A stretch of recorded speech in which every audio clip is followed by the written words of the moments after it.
les titres de ce journal, l'apôtre Olivier, président fondateur des églises CIPE, a sorti 3 ouvrages qui ont été présentés au corps du Christ le samedi 17 décembre. En Afrique, les artistes de Mogadiscio utilisent leurs œuvres pour inspirer une nation en plein défi. En Pologne, tentative de médiation du président pour dénouer la crise politique. Terminons avec la pollution, le nord de la Chine suffoque toujours.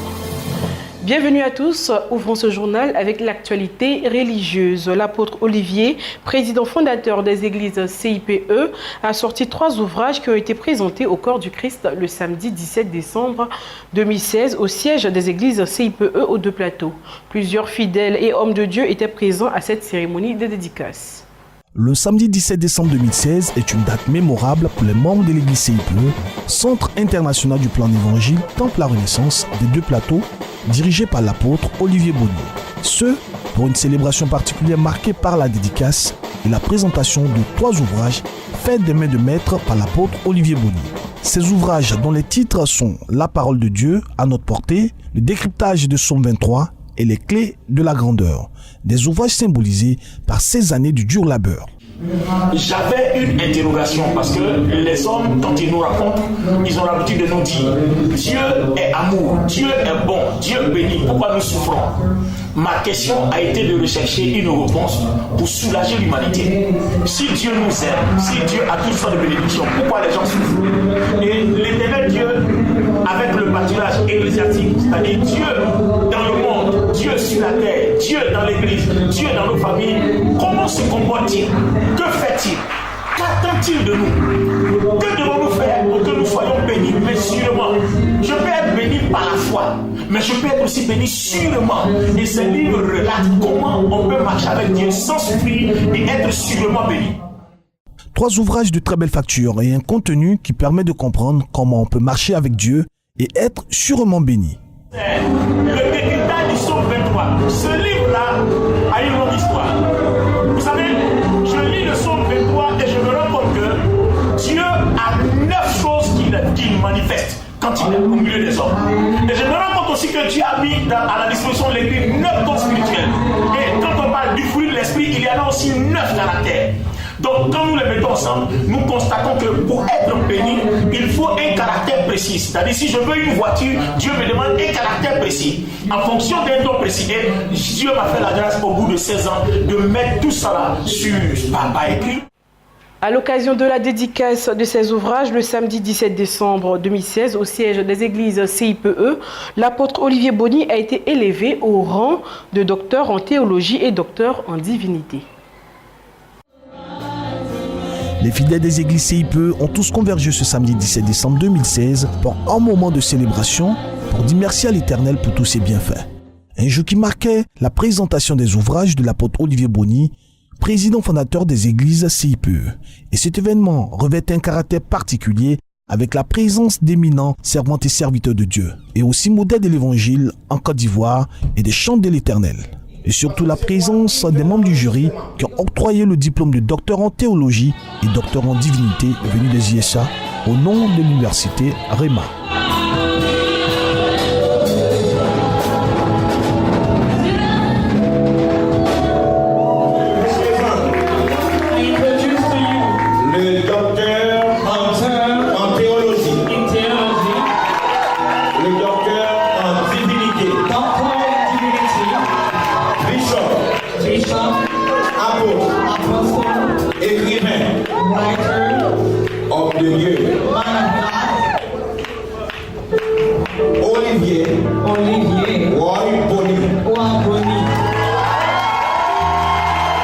En présence des parents, amis et proches, l'apôtre Olivier Bonny a symbolisé cette communion fraternelle.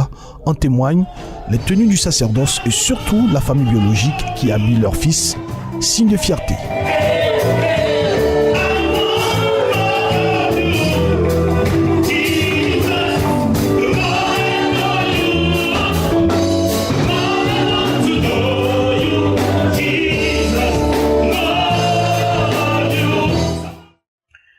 Du 9 au 11 décembre dernier s'est déroulée la 21e édition du Kairos, la grande évangélisation initiée par l'apostolat catholique sacerdoce royal. Ce Kairos 21e édition avait pour thème « Procréer, multiplier, assujettisser et dominer ».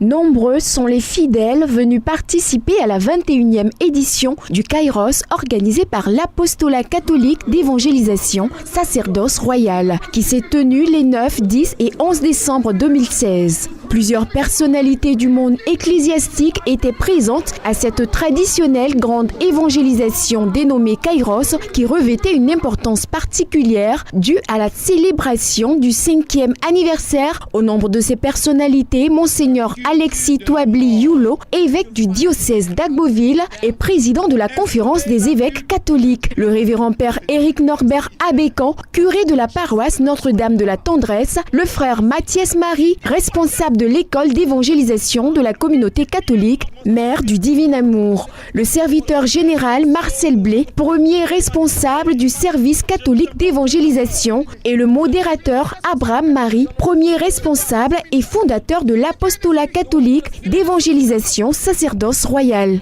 Après l'intercession, place à la louange, pendant laquelle les fidèles ont esquissé des pas de danse à la gloire du Seigneur.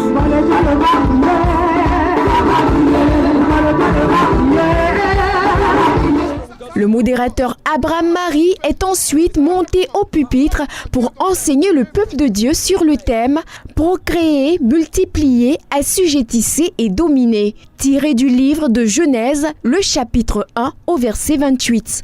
L'orateur de cette deuxième journée de Kairos est revenu sur l'identité du chrétien qui consiste non pas en l'acquisition de biens matériels terrestres, mais plutôt à la recherche de la vie éternelle. Que la Bible dit, dès la fin des temps, vous recevrez l'Esprit, vous ferez des miracles. Et Jésus précise, vous aurez des signes beaucoup plus grands que les signes que moi-même j'ai manifestés. Ça veut dire quoi? Dieu veut te voir grand. God wants to make you great. Dieu n'a pas peur de miracles. God is not afraid of miracles. Mais pourquoi tu n'as pas en possession de ce que Dieu a déjà programmé pour toi? God already planned for Parce qu'il sait que tu n'es pas encore responsable. He knows you are not responsible tu yet. n'es pas responsable de ta foi. You are not responsible of your Donc faith. tu ne peux pas dominer. You can't dominate. Tu n'es pas responsable de tes frères. You are not responsible of tu your ne peux brothers. pas dominer. You can't dominate. Celui qui a un esprit, The one God is il a le souci des autres. Ce Kairos 21e édition s'est achevée le dimanche 11 décembre 2016. Cette troisième journée de Kairos a été marquée par plusieurs prédications, dont celle du Père Sinclair Nda. C'est dans une ambiance de prière d'adoration que le peuple de Dieu a effectué le déplacement pour assister à la troisième journée du Kairos qui se tenait le dimanche 11 décembre à la sphère de la bénédiction en face du château d'eau de Cocody en Hongrie. La messe a été présidée par le Père Sinclair Nda, vicaire de la paroisse Saint-Ambroise du Jubilé. Dans son message, l'homme de Dieu a développé le livre de Matthieu au chapitre 11, versets 2 à 11. Dieu est toujours au cœur de notre histoire personnelle. Mais notre histoire personnelle est faite de haut et de bas. Il y a des moments de disette, mais il y a des moments d'abondance aussi. Alors on est heureux dans l'abondance. Et quand le Seigneur nous éprouve un peu pour voir si nous tenons à lui, alors ça le branle-bas général. On s'en prend au Seigneur. Il dit, votre délivrance est proche. Vous qui cherchez le Seigneur est proche.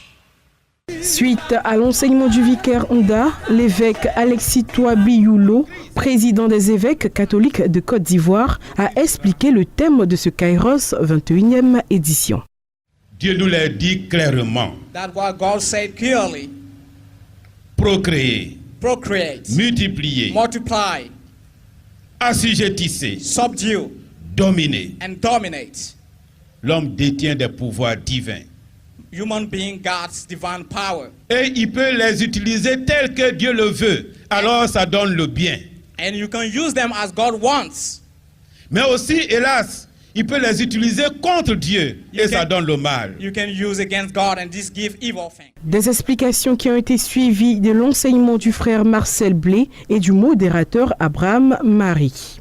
ta famille, on te doit, ne te donne pas l'argent. Démon qui empêche qu'on me ramène mon argent. Regarde dans ta famille, tu prends des choses, ça ne monte pas. Tu fais commerce, tu as l'autorité. On t'a dit qui est le démon. Il est sous tes pieds. Toi, tu as l'autorité. Aujourd'hui, pendant que tu vas prier dans ta maison, dans ton bureau, dans ta famille, quel que soit le lieu, le miracle se fera. Quand Dieu établit un homme en autorité, il devient Aogere, celui qui a le pouvoir de bâtir, de faire grandir et de construire. Mais le diable dit, par la bouche des sciences ésotériques, dominez autour de vous, dominez vos frères, dominez l'homme. Oh, Dieu n'a jamais dit de dominer l'homme. Ce Kairos 21e édition s'est achevé dans une ambiance de joie, les objectifs ayant été atteints. Débutons l'actualité africaine en Somalie. Adan Farah Afey, l'un des plus célèbres peintres du pays, met son talent au profit de la paix et de la stabilité. L'artiste espère inspirer une nation autrefois sans loi et sans défi. Adan Farah Afey est l'un des plus célèbres artistes de Mogadiscio. L'homme âgé de 55 ans n'est jamais à court d'inspiration. Avec un tube de peinture dans une main, Adan crée une œuvre colorée représentant la célèbre plage Lido de Mogadiscio. Il me dit que l'art n'est pas à peindre sur les murs, mais une opportunité pour les artistes de composer une vision pour le peuple. Dans sa peinture, Adan parle de la Somalie avant la guerre civile, de la destruction qui s'en est suivie et de son espoir d'un avenir meilleur. Le recours à l'art peut jouer un rôle clé dans l'établissement de la paix, en particulier dans une peinture comme celle-ci, et cela explique toute l'histoire dans son ensemble. Une peinture ou l'image d'une photo apporte davantage de poids en comparaison de matériel audio ou écrit. Adan nous dit que c'est sa passion depuis son enfance, celle de devenir un artiste. Certaines de ses œuvres ont été publiées dans des magazines d'arts internationaux comme celui-ci. Et ses sujets préférés sont la paix, la politique, de même que les problématiques sociales auxquelles la population est confrontée. Au cours des dernières années, Adan a joué un rôle crucial dans l'établissement de la paix, se servant de ses aptitudes d'artiste pour dépeindre certains des défis existants en Somalie. Il est évident que dans son œuvre, Adan parle d'une thématique critique concernant de nombreux Somaliens, la migration, et il parle aussi d'une famille qui a perdu 12 de ses membres en s'enfuyant vers le Yémen. Durant plus de 10 jours, la population locale a tenté de la convaincre que sa famille avait péri, car ils ne pouvaient pas trouver leur corps. Elle est venue chaque matin et chaque soir, elle ne pouvait pas imaginer la vie sans eux. Tout ce qu'elle voulait était de revoir leur corps une dernière fois, mais elle ne les a jamais revus. Pour Adan, père d'un enfant de 4 ans, c'est là sa principale source de revenus. Ses peintures ont été présentées dans plusieurs expositions majeures du pays et ont obtenu nombre d'honneurs. Ces jeunes hommes espèrent devenir des artistes professionnels comme Adan. Il les a formés durant plusieurs mois et il est satisfait du rythme de leur progrès. Parmi ses meilleurs étudiants, il y en a un qui a peint 3 phases d'une Somalie plus moderne, de la guerre à la paix, à un avenir prospère. Ce pays a vu beaucoup de choses, de moments difficiles. 2 décennies de guerre civile et les gens sont fatigués. À la fin des années 90, je faisais plus de travaux artistiques et les gens venaient voir ce que nous avions vécu. Mais aujourd'hui, les gens veulent du progrès. Il y a de l'espoir maintenant, même si la Somalie est confrontée à l'instabilité politique et à des explosions meurtrières. Et d'avoir vécu avant que la guerre n'éclate, Adan déclare qu'il continuera à user de son talent pour créer des œuvres puissantes, véhiculant des messages d'espoir, et que tout n'est pas perdu. Le Maroc a lancé la 2e phase d'un programme pour reconnaître des milliers de migrants illégaux. Les migrants ont fait la queue à la préfecture de Rabat dans l'espoir d'avoir un permis de résidence. Des dizaines de migrants ont fait la queue à l'extérieur de la préfecture de Rabat dans la capitale marocaine la semaine dernière avec l'espoir d'avoir un permis de résidence. Ce permis permet à la personne de travailler, de mettre ses enfants à l'école et d'avoir accès au système médical. Des bureaux spéciaux ont ouvert dans toutes les préfectures et provinces du Maroc pour recevoir les demandes des étrangers.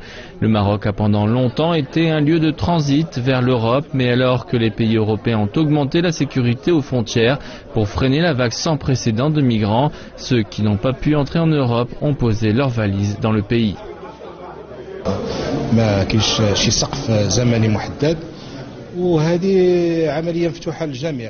Il n'y a pas de limite de temps pour cette opération qui est ouverte à tout le monde. Tous les étrangers de toutes les nationalités qui sont illégalement au Maroc et qui n'ont pas de permis de résidence ont l'opportunité aujourd'hui de soumettre leurs demandes à ce bureau et également dans toutes les préfectures et provinces au Maroc. Ces demandes seront examinées et nous déciderons plus tard qui sont les personnes qui remplissent les critères.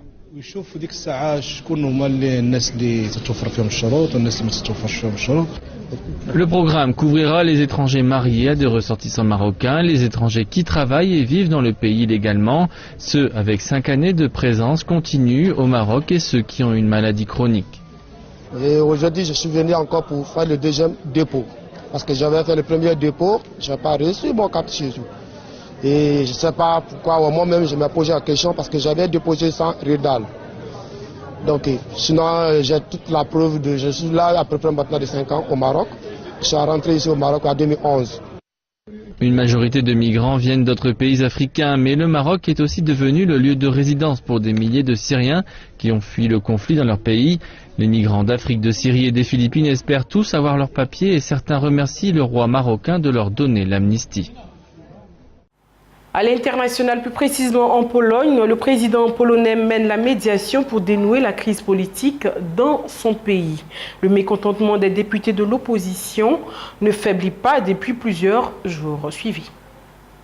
Il bloque toujours le Parlement. Le mécontentement des députés d'opposition, soutenu par une partie de l'opinion, ne faiblit pas en Pologne, au point que le président Duda propose sa médiation. Il rencontrait ce lundi après-midi Jarosław Kaczyński, chef du parti conservateur Droit et Justice, au pouvoir, après avoir discuté hier avec ses adversaires de l'opposition, qui n'ont pas l'air de vouloir transiger. On va rester là jusqu'à ce qu'on ait des résultats, jusqu'à ce que le processus démocratique soit restauré, jusqu'à ce que la presse soit libre, jusqu'à ce que le public ait accès à ce bâtiment, parce que c'est le temple de la démocratie. À Cracovie, des manifestants ont tenté de bloquer la voiture de Jarosław Kaczyński, tandis qu'il se rendait sur la tombe de son frère, l'ancien président Lech Kaczyński. Parmi les motifs de la discorde, des restrictions imposées à la presse parlementaire. Si le parti au pouvoir s'est montré un temps enclin à revenir sur ce règlement, un autre sujet a jeté de l'huile sur le feu, le vote en catimini du budget, un vote qualifié d'illégal par des députés d'opposition déjà remontés. Dimanche, une manifestation organisée par le Comité de défense de la démocratie en soutien à ces parlementaires a réuni plusieurs milliers de personnes à Varsovie.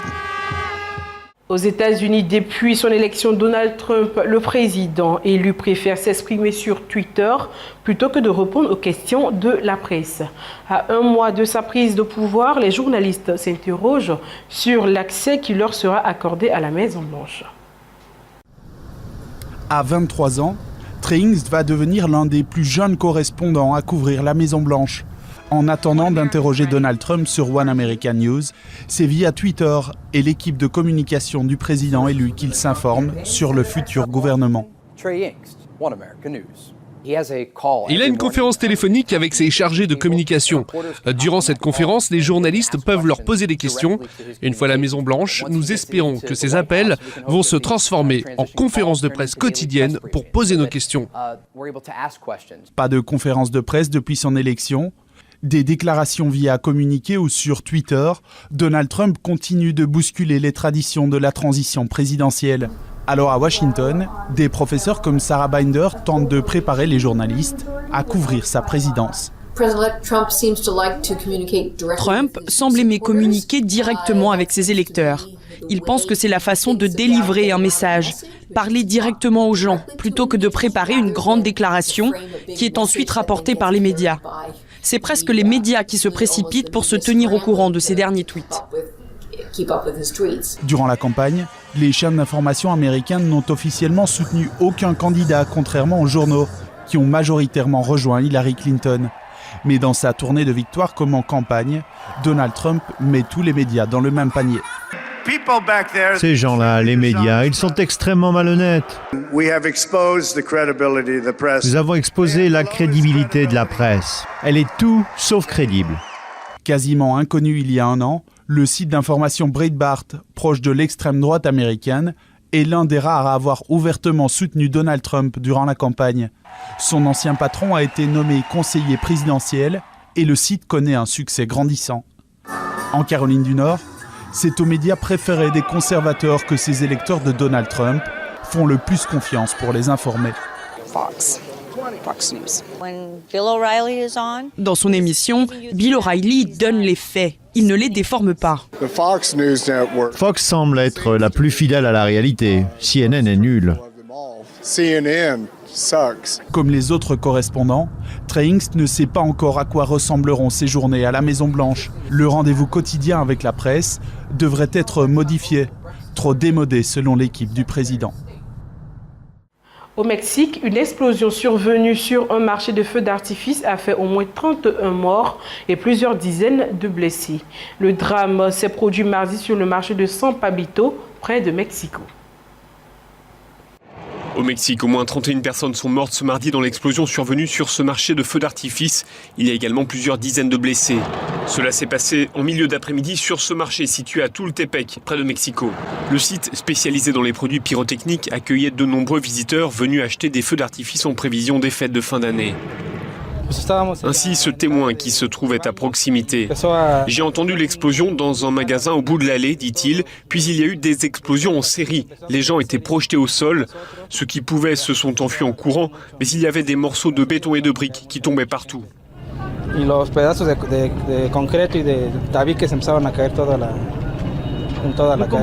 Le bilan pourrait encore s'alourdir. Plusieurs personnes sont toujours portées disparues. Les pompiers ont mis 3 heures pour maîtriser l'incendie. Les autorités ont ouvert une enquête pour déterminer l'origine de cette explosion. Ce marché avait déjà été détruit il y a 10 ans par un incendie. Depuis, les mesures de sécurité avaient été renforcées. Les responsables du site estimaient d'ailleurs qu'il s'agissait d'un des marchés les plus sûrs d'Amérique latine. Les autorités allemandes sont à la recherche d'un ressortissant tunisien soupçonné d'être l'auteur de la tuerie de Berlin. Les documents d'identité de cet homme ont été retrouvés dans le camion qui a foncé sur un marché de Noël lundi soir. C'était à Berlin. La police allemande sous pression 2 jours après le drame de Berlin. Les enquêteurs ratissent les endroits parcourus par le camion pour tenter de trouver des indices alors que le ou les auteurs présumés de l'attaque seraient en fuite. Le seul suspect appréhendé juste après les faits, un réfugié pakistanais, a été relâché hier. Explication du ministre allemand de l'Intérieur. Il y a plusieurs indications qui montrent que cette personne n'est pas un suspect, qu'il n'est pas impliqué dans les faits, explique Thomas de Maizière. Depuis le tout début, la police de Berlin et la police criminelle fédérale ont suivi cette piste, mais aussi d'autres pistes depuis le début. On ne peut donc pas écarter l'hypothèse que l'auteur soit toujours en fuite.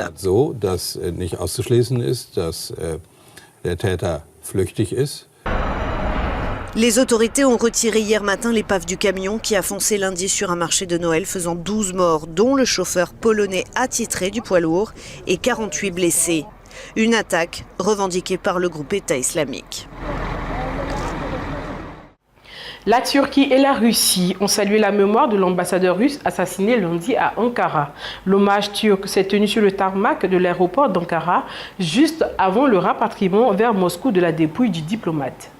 La Turquie a rendu mardi après-midi un hommage solennel à Andrei Karlov, l'ambassadeur turc assassiné lundi soir lors d'un événement culturel. La cérémonie s'est tenue sur le tarmac de l'aéroport d'Ankara, juste avant le rapatriement vers Moscou de la dépouille du diplomate. À Moscou aussi, les hommages se sont multipliés. En marge d'une réunion de crise consacrée à la situation en Syrie, les ministres russes et turcs des Affaires étrangères ont salué la mémoire du diplomate assassiné. Comme nos présidents en ont convenu hier, explique Sergueï Lavrov, cette tragédie nous force tous à intensifier la lutte contre le terrorisme de manière plus décisive, et cela rend cette réunion d'aujourd'hui encore plus pertinente.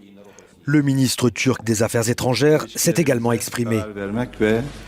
En Russie, autant qu'en Turquie, nous avons bien compris que l'objectif principal de ces attaques était de nuire aux relations russo-turques et au succès que nous avons remporté ces derniers temps. La dépouille du diplomate devait arriver en Russie mardi dans la soirée. Un service religieux devrait avoir lieu avant l'inhumation de l'ambassadeur. Terminons ce journal avec l'environnement. Malgré de nombreuses mesures prises par les autorités chinoises, le nord de la Chine continue d'être recouvert par un nuage de pollution.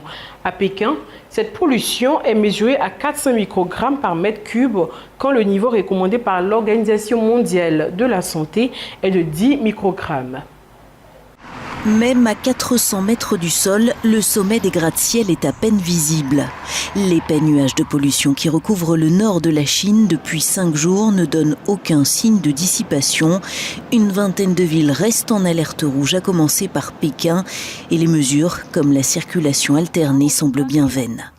Dans la capitale, la concentration de particules fines inférieure à 2,5 microns tourne autour des 400 microgrammes par mètre cube, quand le niveau recommandé par l'OMS est de 10 microgrammes. Le gouvernement n'essaie pas de cacher ce qui se passe, assure ce spécialiste de l'OMS. Le Premier ministre a appelé à combattre la pollution et beaucoup d'investissements sont consacrés à l'amélioration de la qualité de l'air. Mais ce que nous voyons aujourd'hui, ce sont les conséquences des abus d'une génération tout entière et d'un développement très rapide qui a fait peu de cas de l'environnement. Les Pékinois sont nombreux à porter des masques anti-pollution. Ils sont aussi nombreux à dire leur exaspération, d'autant qu'ils sont aujourd'hui très conscients des dangers pour leur santé. Cette pollution m'inquiète, il y a tellement de particules, dit cette femme. Quand j'étais enfant, c'était juste du brouillard, pas ce nuage opaque. Les mesures prises ne devraient pas seulement se concentrer sur la fermeture des usines et une limitation de la circulation quand l'alerte est rouge.